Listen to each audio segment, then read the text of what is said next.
इधर आओ, बातों में जमा हो गया, चलो बिल्कुल बिल्कुल नीचे लगा तो चलो लगा कोई अगर उनका अधिकार करेगा तो सुनेगा तो मैं कैसे सुनेगा तो बिल्कुल नहीं, ठीक है। ये खाली करो बेटा, तभी कहा जब उनके अधिकार को मिलेगा तभी कहा आप हटो। ये लोग इधर गाड़ियों को लगा खाली करो,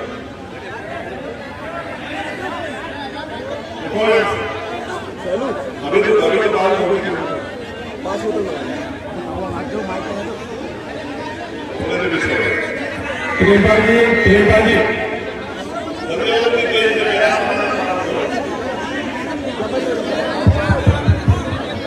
साउंड वाले समय कम है, बैठो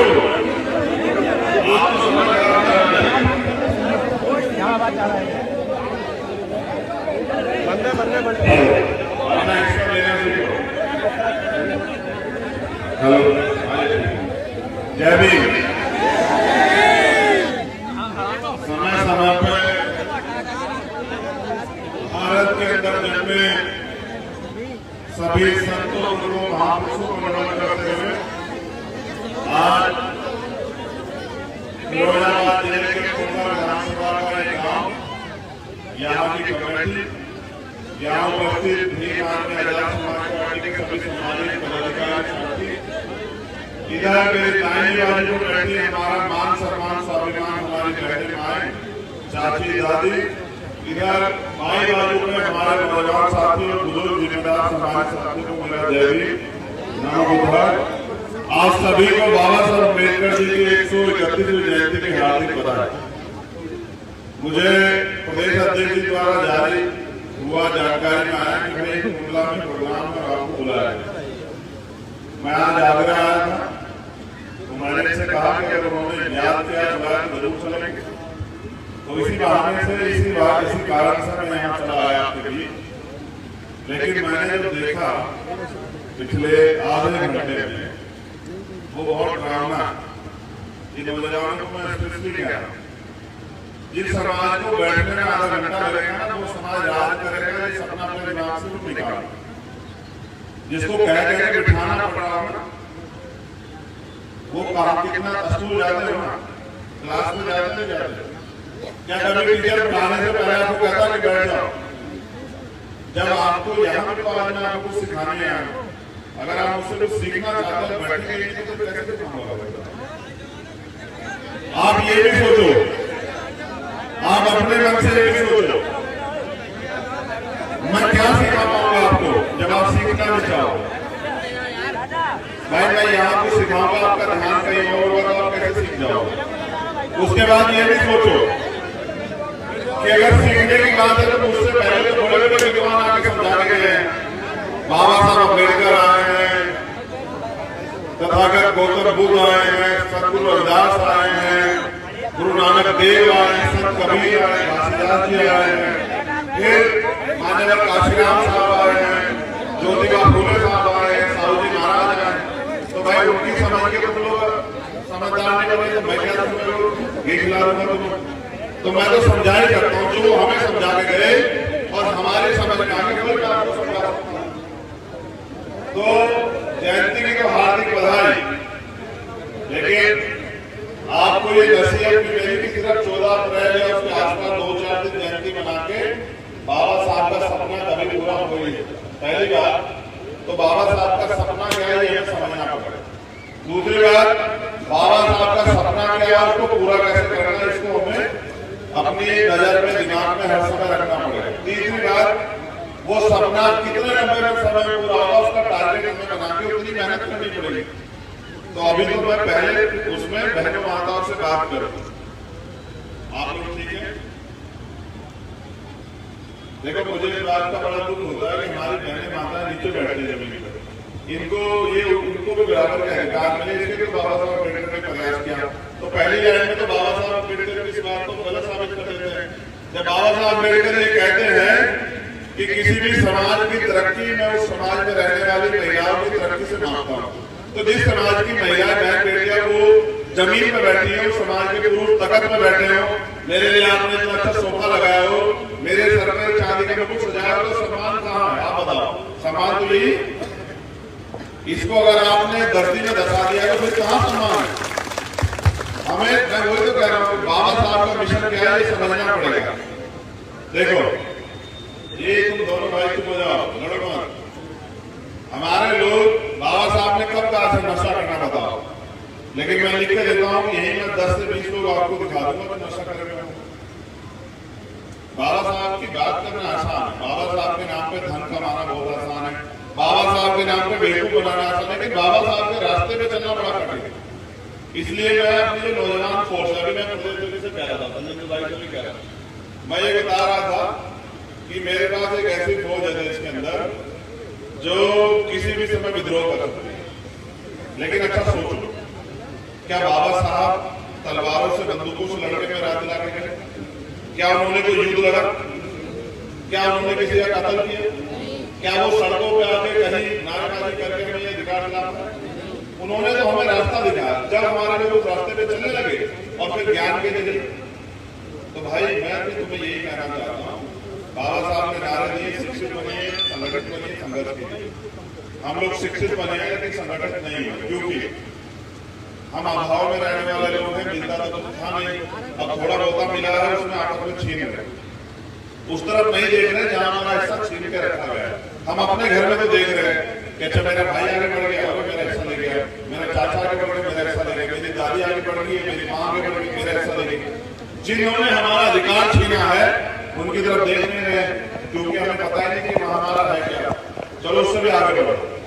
मैं तो बाबा साहब को जितना मैंने पढ़ा, बाबा साहब ने कहा मुझे मूर्तियों में खोजने की जरूरत नहीं। मेरी बात साफ आ रही है, पक्का साफ आ रही है।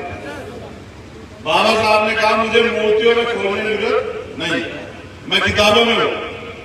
आप बताओ अपने घर में ले जाकर अपने बहनों माताओं कितनी किताबें पढ़ाई? बताओ, हाथ उठा दीजिए। मैंने अपनी बहनों माताओं को संविधान ले जाके दिया, बोले उसको पढ़ो।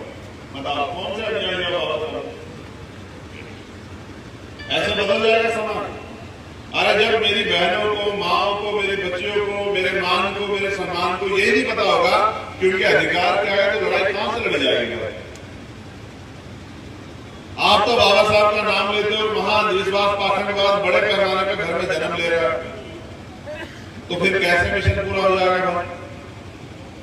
एक दिन तथागत बुद्ध के आगे हाथ जोड़ने से, माथा टेकने से, मूर्ति पूजा के सबसे बड़े ज्यादा विरोधी थे बाबा साहब अम्बेडकर, और सबसे ज्यादा मूर्ति बाबा साहब अम्बेडकर की। देखो गजब की बात, हमने पलट दिया उनका मिशन बिल्कुल। उन्होंने कहा सुबह के समय 2 घंटी बजेगी, मेरी बात पर गौर करना, सुबह के समय 2 घंटी बजेगी, एक मंदिर की एक स्कूल की।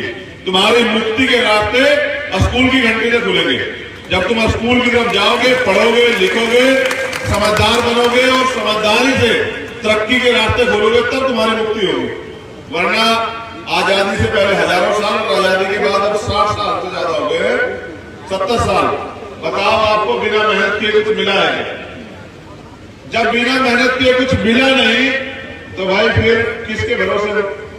जब आपको रोटी के लिए भी मेहनत करनी पड़ती। मैं तो उस समाज से आता हूं, मैं उस समाज से आता हूं जिसका 95% समाज सुबह उठ के मेहनत मजदूरी ढूंढता है, तब जाके बच्चों को रोटी मिलती है। मैं कहां से गर्व करूं? मैं कौन सी बड़ी बड़ी बातें कर रहा हूं आपके सामने?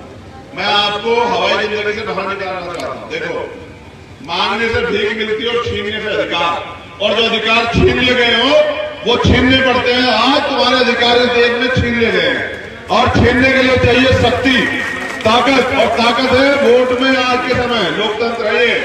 यहाँ पहले राजतंत्र था, पहले लड़ाई जीती जाती तलवारों से, भालों से, गोलियों से, तोपों से, बंदूकों से।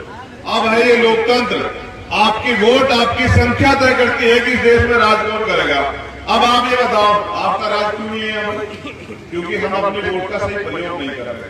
देखो, मैं आपको मीठी मीठी बातें बताऊं, मेरा काम नहीं चलेगा। मैं आपको सोया हुआ छोड़ के चला जाऊं, मेरा काम नहीं चलेगा। मेरा काम एक ही तरीके से चलता है कि मैं आपको सच्चाई बताऊं। सच्चाई ये है कि आप अपने पैरों तले की जमीन को खिसकते हुए देख रहे हैं और चुप हैं। बाबा साहब अम्बेडकर ने कहा था, गुलाम को गुलामी का एहसास करा दो, वो अपनी बेड़ियां स्वयं काट लेगा। आप ईमानदार से सोचो, आपके हिस्से में आया क्या इस देश में? 70 साल के लोकतंत्र में जहां यह कहा जाता है कि सबको बराबरी के अधिकार, बराबरी के अवसर और बराबरी की जो है सबकी जिम्मेदारी, आप बताओ कि आप हिस्से में क्या है? कितनी जमीनें आपके पास है? कितने बिजनेस आपके पास है? कितनी नौकरियों में आप लोग हो? अरे मेरे ठगे समाज के लोग, कभी तो जागोगे। अगर अभी भी नहीं जाग रहे तो कब जाओगे बताओ? मैं कह रहा हूं एक दिन 14 अप्रैल को बाबा साहब की जयंती मनाने से कभी आपका हमारा काम आगे नहीं बढ़ेगा। बाबा साहब के मिशन को सुबह में यहां ध्यान में रख के, रात को सोते हुए यहां रखना पड़ेगा, सुबह यहां उठकर ध्यान रखना पड़ेगा और पूरे दिन उसके लिए काम करना पड़ेगा और त्याग बलिदान करना पड़ेगा, तब जाके पूरा होगा बाबा साहब। यहाँ मंच पर सम्मानित लोग बैठे हमारे पार्टी के कितने अध्यक्ष जी, छोटे भाई जो है निमेश बौद्ध जी, मुरारी सिंह जी और ये महेश चंद्रा जी, विक्की जी, हमारे यहाँ के जिलाध्यक्ष संदीप निमेश जी, मैं आप सबको भी कह रहा हूं, ये गुलामी बहुत तेजी से हमारी तरफ बढ़ रही है, बहुत तेजी से। जितना जल्दी हो सके अपने पैरों पर खड़े होने का काम जो है समझ लो, क्योंकि देश की एक व्यवस्था, इस देश पे दलित, पिछड़े, आदिवासी, जैन, बौद्ध, सिख, पारसी, मुसलमान, जो SC, ST, OBC माइनॉरिटी के लोग हैं, उनको इस देश में नई पॉलिसी बना के संविधान हटा के गुलाम बना देना चाहते, जैसे आजादी से पहले के लोग। अब मैं समझता हूं कि ये जो नौजवान जो है ये तो गुलामी नहीं है, सौगे गुलामी। अगर मैं तुमसे कहूँ तुम्हारे सारे अधिकार छीन लेता हूं, जानवर जैसा जीवन जियो, जी लोगे? ये तो नहीं सिखाया मैंने तुम्हें? क्या सिखाया? स्वाभिमान सम्मान की रक्षा जीवन के अंतिम क्षण तक करनी है और यहाँ मांगने वाला नहीं, देने वाला समाज बन के जो है ना, देने वाला समाज, मालिक बनना इस देश में, मालिक, इस देश की शासन सत्ता को अपने हाथ में लेना है। इस देश के का जो सपना था परम पूज्य आदरणीय बाबा साहब अम्बेडकर का कि बौद्ध में देश बने, इस देश में भाईचारा बने, इस देश में, और एक बहुत बड़े संत हुए हैं, संत सदगुरु रविदास जी महाराज, उन्होंने कहा है ऐसा चाहूं राज में जो मिले सबन्नो अन्न और छोटे बड़े सब बसे रविदास रहे पटना।